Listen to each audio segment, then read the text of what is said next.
Su legado es algo que sigue vivo, y vaya que ha pasado el tiempo. Los muchachos de ahora ven una de esas películas viejitas, y al momento dicen, ah, es Sara García, aunque nacieron mucho después. O cuando uno compra el chocolate abuelita, le ve la cara, y es inevitable no pensar en la abuela de uno. Sarita se quedó en el corazón del pueblo como muy poquitos lo logran, y eso que su vida fue pura lucha desde el inicio. Fue la única que sobrevivió de 11 hermanos. Se quedó sin papás a los 9 años. Enviudó muy joven con una hija que sacar adelante. Y luego, el golpe más duro, enterrar a su única hija. Cualquiera se hubiera quebrado, se hubiera llenado de amargura. Pero ella convirtió todo ese sufrimiento en un arte que nos apapachaba a todos. Hay estrellas que deslumbran un ratito y se apagan. Pero hay otras que se quedan para siempre en el alma de un país. Sara García fue las dos cosas. Brilló por 60 años y se quedó por siempre como nuestra abuelita. Ojalá que con esto la hayan sentido más cerquita. Esa mujer que, habiendo sobrevivido a todo, terminó siendo la abuela de millones. Yo disfruté muchísimo recordar su historia para ustedes. Si por ahí se saben otra anécdota de ella, cuéntenmela en los comentarios. Y ahora les pregunto yo a ustedes, ¿qué fue lo que más les llegó al corazón? Si les gustan estas charlas sobre las leyendas de nuestro cine, échenle un ojo a los otros videos que tenemos. Píquenle al botón de suscribirse y a la campanita para que no se pierdan ni una de estas historias. Detrás de esa cara de abuelita bonachona se escondía una vida de pura lágrima. Imagínense, más de 150 películas. Vaya que hizo carrera la señora. Y es que ella no fue solo una actriz, fue la abuela que todos adoptamos. ¿A poco no? Se partió el lomo por más de 60 años, así que preparen el pañuelo, que su historia sí que cala. Pero bueno, vayamos al mero principio de su leyenda. Su vida arrancó allá en Orizaba, Veracruz, un 8 de septiembre de 1895. Sus padres eran españoles, de Andalucía. El papá se llamaba Isidoro García Ruiz. Él, arquitecto de Córdoba, y su mamá, Felipa Hidalgo Rodríguez. Aquí es donde la vida le dio el primer revés. Fíjense nomás. Fue la hija número 11 y la única que se logró. 10 hermanitos se le habían muerto antes. Qué dolor para esos padres, ¿verdad? Vivir con ese miedo constante. Pobre madre, que ya había enterrado a 10 de sus hijos antes de que Sarita por fin sobreviviera. Cuentan por ahí que a lo mejor nació en pleno barco, viniendo de La Habana para acá. La ayudaron a nacer doña Francisca Cuenca y su esposo, Manuel González Cordero. Otra familia española que venía con sus 2 niñas y una recién nacida, de nombre Rosario. Y como su mamá no pudo darle pecho, fue doña Francisca la que la amamantó. Ese lazo con la familia Cuenca fue clave para Sarita. Al final, se quedaron en Orizaba, donde su papá trabajaba. Así que Sarita creció muy consentida, como la única hija que les quedaba a sus padres. Pero ellos siempre vivieron con el dolor de haber perdido a sus otros 10 hijitos. Era una niña muy cuidada, claro, pero a los 5 años, en 1900, le pegó el tifus murino. La pobre estaba gravísima, luchando por no irse de este mundo. Su mamá, Felipa, no se le despegaba ni para respirar, y en esas, que se contagia la pobre señora. A los pocos meses, la mamá falleció, dejando a Sarita con una culpa que uno ni se imagina. Se quedó solita con su papá, don Isidoro, tratando de juntar los pedazos que les quedaban. Pero el golpe fue demasiado. Don Isidoro nunca se repuso de haberse quedado sin su esposa.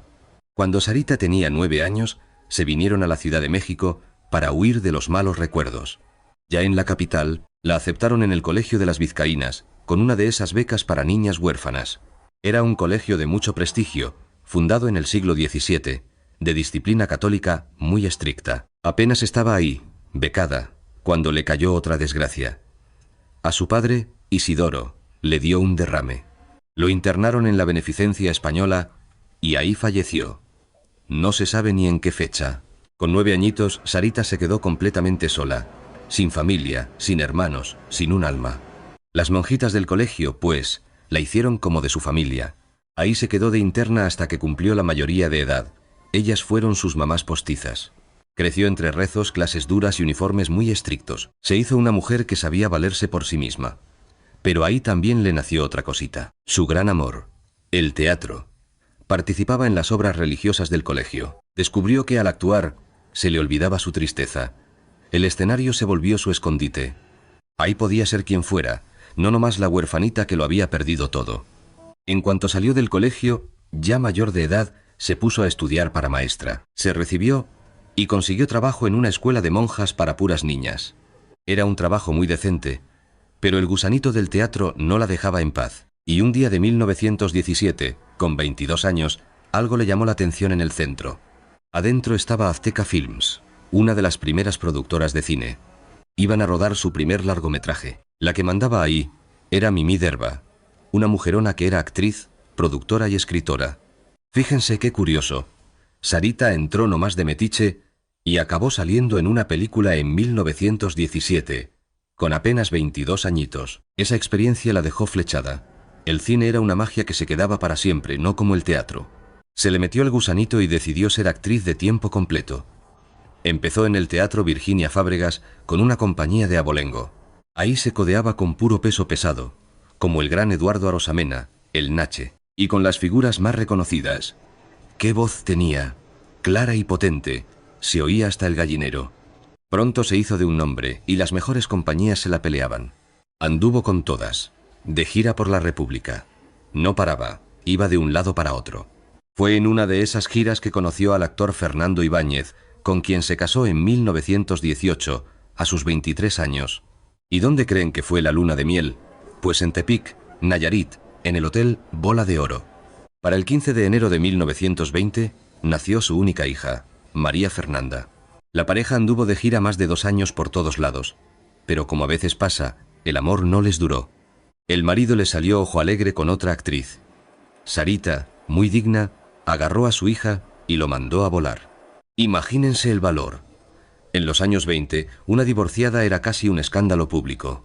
En medio de ese trago amargo, se reencontró con Rosario Cuenca, su hermana de leche, del año 1895. Resulta que la mamá de Rosario le había dado pecho de chiquita, cuando la suya no pudo. Rosario, también divorciada, trabajaba en una corsetería por la calle República de Uruguay. Al saber el apuro de Sara, Rosario le abrió las puertas de su casita en la calle de Mesones, en el mero centro. Y claro que Sara aceptó. Así, las dos solas formaron su propia familia, criaron juntas a la niña y compartieron los gastos. Rosario se hacía cargo de la casa mientras Sara se partía el lomo trabajando en los teatros. Esa amistad fue un pilar en su vida. Pero antes de contarles de su éxito, veamos cómo le batalló para llegar ahí. Y agárrense, porque cuando oigan las cifras se van a ir de espaldas. ¡Qué carrerón se aventó!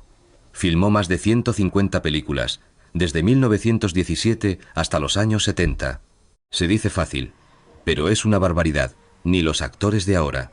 Piensen ustedes, ¿quién de nuestro cine ha filmado tanto? Son contaditos, la verdad. Lo logró porque era una hormiguita bien chambeadora. Y en los años 30 llegó a México el cine con sonido. Su primera película hablada fue en 1934, y ahí debutó su hijita María Fernanda, trabajando juntas. Después de eso, le llovió el trabajo en un montón de producciones, como El vuelo de la muerte y Viva México. Para 1936 ya tenía su primer protagónico en la cinta Así es la mujer. Y no paró. No basta ser madre en el 37, Por mis pistolas en el 38 y Papacito lindo en el 39. Pero justo después, en 1940, la vida le dio el golpe más duro con la muerte de su única hija. Fernanda se murió de tifo, la misma enfermedad que se había llevado a su abuela 40 años antes. ¡Qué tragedia tan terrible! Como si el dolor la persiguiera. Pero Sarita estaba hecha de otra madera y no podía rendirse. Había que seguir trabajando, y ese mismo año 40 hizo Allá en el trópico la película que definiría su carrera. El director, Fernando de Fuentes, buscaba a una actriz que pudiera hacerla de una mujer mayor. Emma Roldán le recomendó a Sara, pero el director dijo que no, que con 45 años estaba muy joven. Emma, muy lista, le contestó que las actrices de verdad no tienen edad, así que Sara se preparó y hasta se hizo una peluca. Además, ya no tenía dientes. Se los había quitado para una obra de teatro. Así como lo oyen. Cuando llegó a la prueba el director ni la reconoció. Se quedó helado con la peluca, la falta de dientes y su gran actuación. Le dio el papel en ese instante. Y con esa película, a sus 45 años, nació la abuelita del cine nacional. A partir de ahí, casi siempre la vimos de mamá o de abuelita en las películas. Pero no era que la encasillaran. Es que se volvió la experta, la única e insustituible. Durante los años 40 y 50, en la época de oro, hizo películas a montones. Se codeó con todas las estrellas. Jorge Negrete, Pedro Infante, Joaquín Pardavé, Cantinflas, Tintán. Vamos, con todos los meros meros. También compartió pantalla con Marga López y con todas las primeras actrices de aquellos tiempos. ¿Cómo olvidar por ahí está el detalle por en 1940, junto a Cantinflas, un exitazo de nuestra comedia? Luego vinieron por El paisano Jalil, por y por El marchante Nejibe. Y claro, la inolvidable saga de Por los tres García, por en el 47. Eran éxitos familiares, como Por 2 pesos dejada por en el 49. Ya en el 51 nos regaló Acá las tortas por y por El papelerito. Y la década siguió con Por el lunar de la familia. O la famosa Por los Fernández de Peralvillo, por de 1954. Luego por La tercera palabra. El inocente por y por pobres millonarios. Ya en los 60 la vimos en Por escuela para solteras. Hizo tantas películas que siempre la veíamos en la tele, ¿se acuerdan? Por eso sigue en nuestro recuerdo. Pero no solo fue el cine, también hizo mucho teatro, radio y televisión. Se daba sus escapadas al teatro entre rodajes y en la radio la oíamos en las radionovelas. Ya al final de su carrera, por ahí de los años 70, la tuvimos mucho en la televisión. Claro, en la famosísima telenovela Por Mundo de Juguete, junto a Graciela Mauri. Esa variedad la mantuvo vigente cuando el cine ya no era lo mismo, y de paso le aseguró no depender de un solo sueldo. Sarita era muy lista, una profesional que sabía que en este negocio hay que saber moverse y adaptarse. Lo suyo no fue un estrellato de esos que suben como la espuma y luego se apagan. No, el de ella fue un éxito constante por décadas, y eso, créanme, tiene mucho más mérito. Muchas actrices de la época solo hacían de jovencitas guapas, y al llegarles la edad, adiós carrera. Pero Sarita fincó su carrera en papeles de mujer madura, y en los 40 y 50, en pleno apogeo, le pagaban muy bien.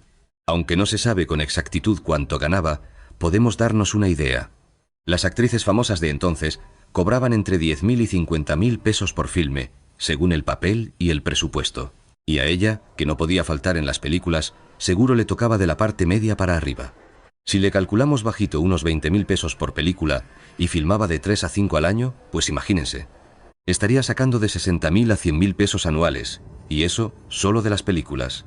Al día de hoy sería entre 1.2 y 2 millones de pesos al año. Si a eso le sumamos el teatro, la radio y la tele, pues Sarita vivía bastante bien, sin apuros. No ganaba los dinerales de la Doña o de Dolores del Río, que cobraban una millonada. Pero Sarita tenía algo mejor, trabajo seguro. Ella chambeaba sin parar, mientras otras a veces se quedaban esperando. La tuvimos en pantalla por décadas, sin que nos fallara. Salía en las películas importantes y era la reina del cine familiar, que dejaba mucho dinero, ¿eh?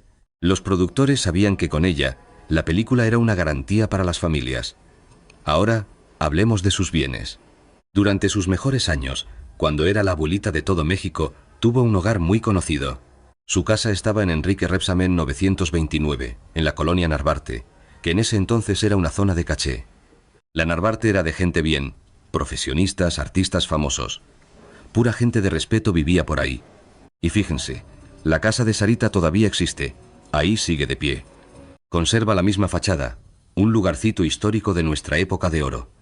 No era una mansión de esas apantalladoras. Era un hogar de respeto, un símbolo de su lugar bien ganado entre los grandes de la cultura de entonces. La casa era grande, espaciosa y cómoda, con sus buenos cuartos. Ahí vivía con Rosario Cuenca, su amiga del alma. Desde que Sarita enviudó, Rosario le ayudaba con la casa para que ella trabajara. Eran un gran equipo, 2 compañeras a las que ese arreglo les funcionaba de maravilla. Imagínense el desfile de estrellas por esa casa. Dicen que Pedro Infante se le aparecía entre rodajes. Jorge Negrete iba a platicar de películas y hasta Cantinflas caía para ensayar sus diálogos. Todos los grandes de nuestra época de oro pasaron por esa casa, pues a Sarita todo el mundo la respetaba. Era el punto de reunión obligado para toda la gente del ambiente artístico. Organizaba reuniones para que actores y directores platicaran de trabajo, contaran anécdotas y convivieran como amigos. No eran fiestones de lujo, ¿eh? Eran reuniones en confianza, donde los meros del cine se sentían en familia. Y en días como el de las Madres, la gente iba a su casa a llevarle flores, así nomás, por puro cariño. Su gente le llevaba flores, le cantaba, agradeciéndole por ser la abuelita que todos hubiéramos querido tener. Y ella salía, siempre tan linda con su público que la adoraba. Su casa, fíjense, era su vivo retrato. Elegante, pero sin presumir. Cómoda, sin excesos, con ese buen gusto de antes y muebles que duraban toda la vida. Su decoración dejaba ver sus valores católicos, los de siempre. Las fotos de su carrera estaban a la vista, con orgullo, no con vanidad. Ella no anduvo juntando propiedades como otras. Vivió décadas en su casa de la Narvarte, feliz con tener un hogar digno en una buena colonia. No necesitaba más. Le urgía tener esa estabilidad, después de la niñez tan dura que le había tocado. Su casa era su santuario, lejos de los reflectores. Allí era Sara García, a secas, no la gran estrella. Allí descansaba entre películas, se aprendía sus guiones y recibía a sus cuates, a los de confianza. Era por fin el hogar que de niña huérfana nunca pudo tener. Y aquí viene la leyenda. Se dijo por décadas que se había sacado 14 dientes sanos para verse como una ancianita de verdad. Ese cuento corrió tanto que todo México terminó por creerlo como si fuera la pura verdad. Es que la historia era redonda, ¿a poco no? El sacrificio de una actriz tan entregada que se dañaba el cuerpo por amor al arte.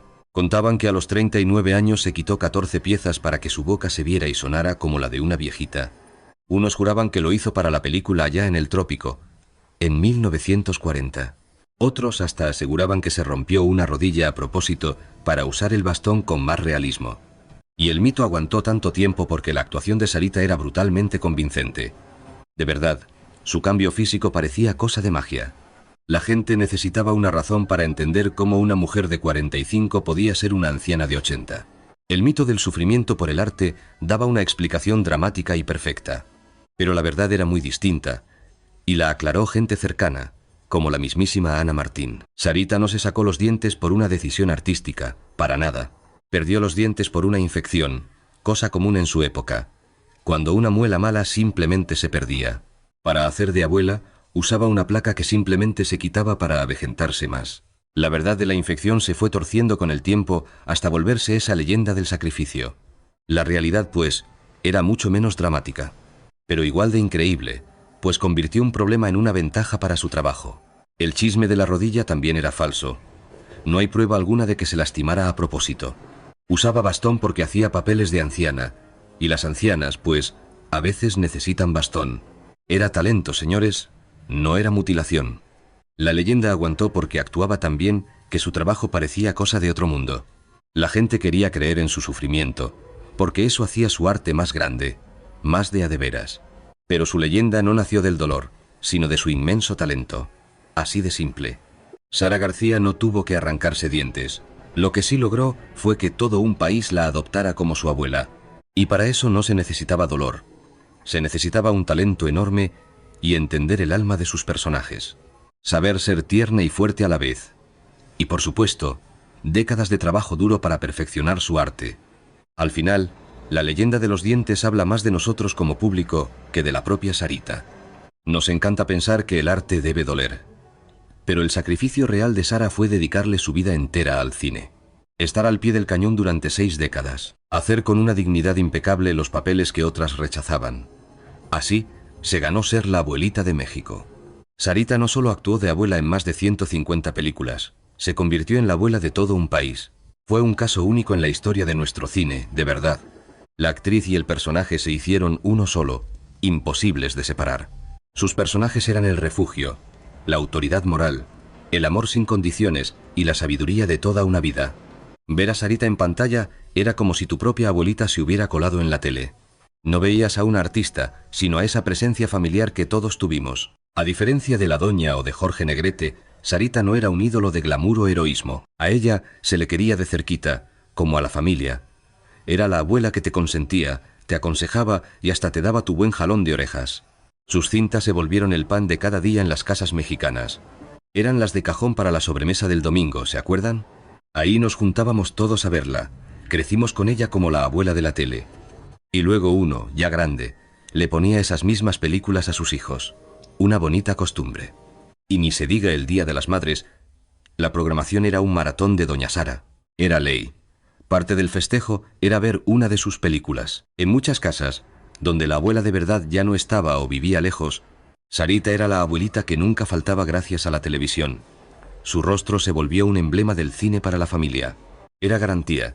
Si salía Doña Sara, sabías que la película era apta para todos. Nada de cosas raras, puros valores, una buena lección y siempre un final feliz. Ella aseguraba el entretenimiento sano. Su cara se nos grabó a todos en la memoria. Generaciones enteras crecimos viendo sus arruguitas, su sonrisa buena y esa voz inconfundible. Si te pedían dibujar a una abuela mexicana, seguro pensabas en ella. Era el molde de la abuela mexicana. Y claro, la cara del chocolate de tablilla. Y fíjense, en 1973, con sus 78 años a cuestas, pasó algo que la haría inmortal. La chocolatera La Azteca la buscó para ser la imagen oficial del chocolate abuelita. ¡Qué cosa! Fíjense la casualidad. La fábrica era de Orizaba, Veracruz, la misma tierra de Sarita. Luego se mudaron a la Ciudad de México. De ahí salían también el Carlos V y otros chocolates famosos. El chocolate abuelita ya existía desde 1939, pero con otra cara. Dicen que la caja original traía el retrato de una familiar de los dueños, con su rebozo rosa. Pero para el 73 necesitaban un rostro que todo México ubicara al instante. Alguien con sabor a México. Y claro, ¿quién mejor que doña Sara? Además, era paisana de la marca. Todo embonó a la perfección, como si estuviera escrito. La misma marca lo explica en su página de internet. Sara García era el vivo retrato de sus valores. Una figura apapachadora, cálida y de hogar. Y ahí la tienen, casi con 80 años, anunciando en la tele que el chocolate era requete bueno y con sabor a la antigüita. Su pura presencia vendía más que cualquier anuncio moderno y sofisticado. La gente confiaba en ella. Si Sarita lo decía, es que era bueno, y punto. Esa unión con el chocolate la terminó de consagrar como un tesoro nacional. Dejó de ser solo una actriz para volverse parte de nuestro día a día. Ibas al súper por tu chocolate y ahí estaba su rostro, sonriéndote. Preparabas un chocolatito caliente y ella te acompañaba desde la caja en la cocina. En el 95, Nestlé compró la marca. Pero, muy listos ellos, dejaron la imagen de Sarita intacta. Cuentan las malas lenguas que desde entonces el sabor cambió un poquito, cosa de la modernidad. Pero el rostro de Sarita no se movió. Entendieron que ella era patrimonio, no un simple anuncio. Quitarla hubiera sido casi un sacrilegio para todos nosotros. Y hasta el día de hoy, ahí sigue. Esa alianza comercial logró algo increíble. Sara García dejó de ser una persona para convertirse en un símbolo que iba mucho más allá del cine. Se nos metió en el ADN como mexicanos, al ladito de la Virgen o el águila de la bandera. Era ya una estampa nacional. Para los años 70 se fue alejando poco a poco del cine. Sus últimos años los dedicó más a la televisión, en novelas como Mundo de Juguete. Pero la salud ya le empezaba a cobrar factura. Tantos años sin parar, entre viajes y foros, pues el cuerpo cobra la cuenta. Un 21 de noviembre de 1980, Sarita se nos fue en el centro médico de la capital. Tenía 85 años. Una neumonía se la llevó. Unos días antes tuvo un accidente en su casa. Se cayó en las escaleras allá en la calle Enrique Rebsamen 929. Fíjense, un resbalón en casa que terminó en tragedia. La noticia cimbró al país. Todo México sintió que se le había muerto su propia abuelita. Los periódicos y la tele no hablaban de otra cosa. En la televisión no dejaban de pasar sus películas, una tras otra, para recordarla. Y uno en casa, ¿verdad? Acordándose de sus frases, de sus canciones, de todo lo que se nos quedó tan grabado. Nos dejó un tesoro de más de 150 películas. Imagínense, 60 años de cine. Pero su gran logro fue convertirse en la abuela de todos nosotros. Nos enseñó lo que es ser profesional, tener disciplina y amar tu trabajo. Pero más allá de los premios y los aplausos, la verdadera herencia de Sara no se cuenta en billetes. Fue ese personaje que creó, esa figura de cariño que nadie más ha podido igualar.